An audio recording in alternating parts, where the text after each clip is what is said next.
Graça e paz a todos, sejam todos bem-vindos. O tema que eu quero trabalhar hoje é a piedade não está de quarentena. Nós ainda estamos vivendo em um período de isolamento, em um período de quarentena, um período onde a igreja ela não pode se reunir e não pode praticar cultos públicos. Essa foi uma recomendação que nós recebemos e nós estamos cumprindo isso. Mas a igreja não se reunir em cultos públicos não significa que a nossa vida de piedade também deve entrar na quarentena. Como nós sabemos, a vida de piedade, a vida de santidade, ela não está limitada a um lugar. E infelizmente existe hoje uma falsa ideia na mente de muitos de que na igreja você deve viver uma vida santa, mas quando você sai da igreja, a vida que você antes tinha, você não precisa viver mais. E antes de falar especificamente a respeito de alguns pontos sobre a piedade e como a piedade ela se relaciona com a nossa vida, nós precisamos entender o que é piedade. Muitos têm definido a piedade como você viver consciente da presença de Deus. Porém, existe algo que nós precisamos entender,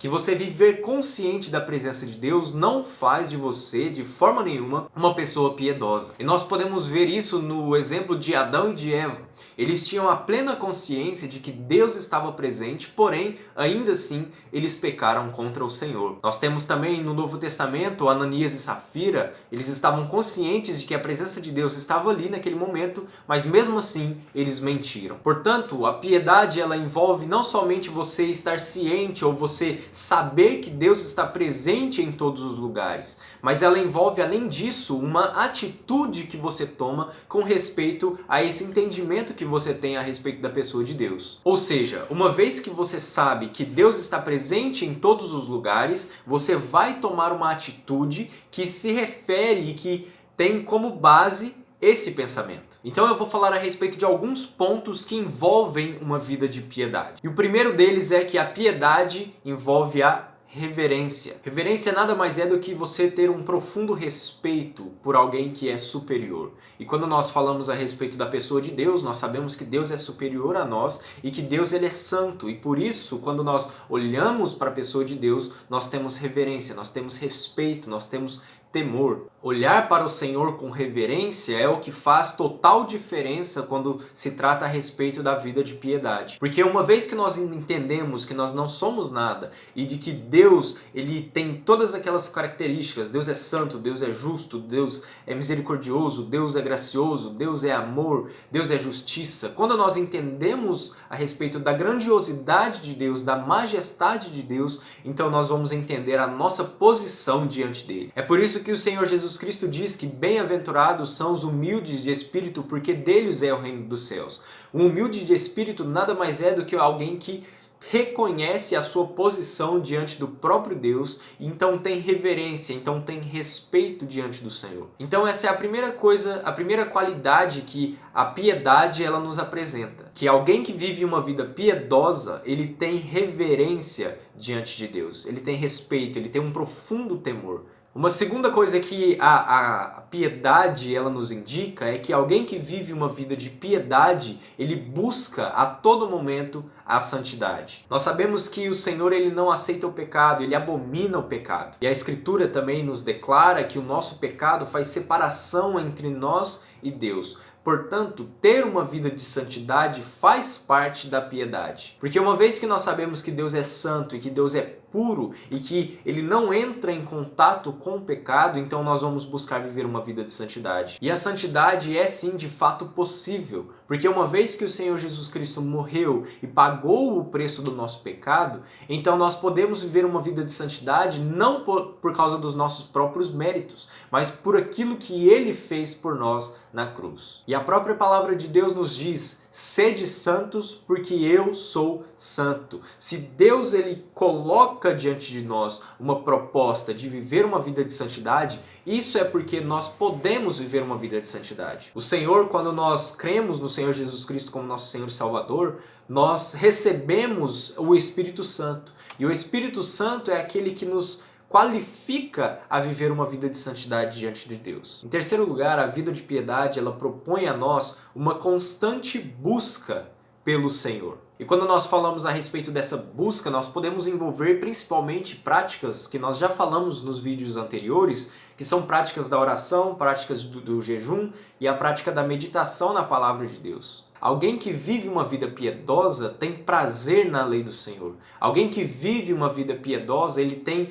essa busca constante no seu coração, porque ele sabe que ele tem necessidade do Senhor. O salmista já disse: como a corça anseia pela corrente das águas, assim o meu coração anseia por ti. Em quarto lugar, a vida de piedade, ela envolve a renúncia. Existem diversas coisas que nós fazemos que são lícitas diante de Deus. Porém, são coisas que muitas vezes não convêm pelo fato de que nós deixamos a palavra de Deus para buscar coisas que às vezes são lícitas, mas que acabam nos afastando do Senhor. E alguém que vive uma vida de piedade, ele vai ter, acima de tudo, esse desejo por Deus, acima de qualquer coisa, e é por isso que ele vai renunciar muitas coisas para manter uma vida de comunhão com o Senhor. Em quinto lugar, uma vida de piedade, ela envolve, e talvez esse seja um dos pontos primordiais com respeito à piedade, é que ela envolve o arrependimento. Sem arrependimento não pode existir uma vida de piedade. Porque olhando para todos os pontos anteriores que nós já trabalhamos, a reverência, a santidade, a busca constante e a renúncia, quando nós vemos quem Deus é e quem de fato nós somos, não existe nenhuma outra reação que nós podemos ter senão o arrependimento. Todos nós somos pecadores e a Bíblia nos diz que não há quem não peque. Portanto, quando nós buscamos uma vida de piedade, existe dentro de nós o arrependimento. Existe dentro de nós esse sentimento de que nós não somos nada diante de Deus e que nós pecamos contra Ele, e é por isso que nós reconhecemos aquilo que fizemos e nos arrependemos diante do Senhor. E em último lugar, e o que eu quero destacar, é que a vida de piedade, ela não está ligada às circunstâncias em que nós vivemos. É o que Paulo diz em 2 Timóteo capítulo 3, versículo 12. Ora, todos quantos querem viver piedosamente em Cristo Jesus serão perseguidos. E nós podemos observar que não é a perseguição que nos faz piedosos, ou não é a perseguição que deixa com que nós nos afastemos da vida de piedade. Um outro texto que eu quero ler é Atos, capítulo 16, versículo 24 e versículo 25, que diz o seguinte: Este, recebendo tal ordem, levou-os para o cárcere interior e lhes prendeu os pés no tronco. Por volta da meia-noite, Paulo e Silas oravam e cantavam louvores a Deus, e os demais companheiros de prisão escutavam. Observe o contexto em que Paulo e Silas estavam enfrentando. Eles estavam vivendo um período de confinamento, um período de isolamento, e era uma situação que é muito diferente, muito distinta daquela que nós estamos vivendo. Nós estamos em um isolamento social, mas é um isolamento que diz respeito a uma questão de saúde. Paulo e Silas, eles estavam presos. E nem por isso eles deixaram de buscar a piedade diante do Senhor. A prova disso é que o texto vai nos informar que eles, mesmo presos, eles oravam e cantavam louvores a Deus. Tanto Paulo e Silas, Abacuque, nos mostram que uma vida de piedade ela deve ser vivida independente das circunstâncias onde nós estamos vivendo. Portanto, a piedade ela não entra em quarentena. E essa é a meditação de hoje. Se você gostou do vídeo, você compartilhe, curta esse vídeo, compartilhe com seus amigos, com seus familiares, e o meu desejo é que o Senhor continue falando aos nossos corações. Que Deus os abençoe.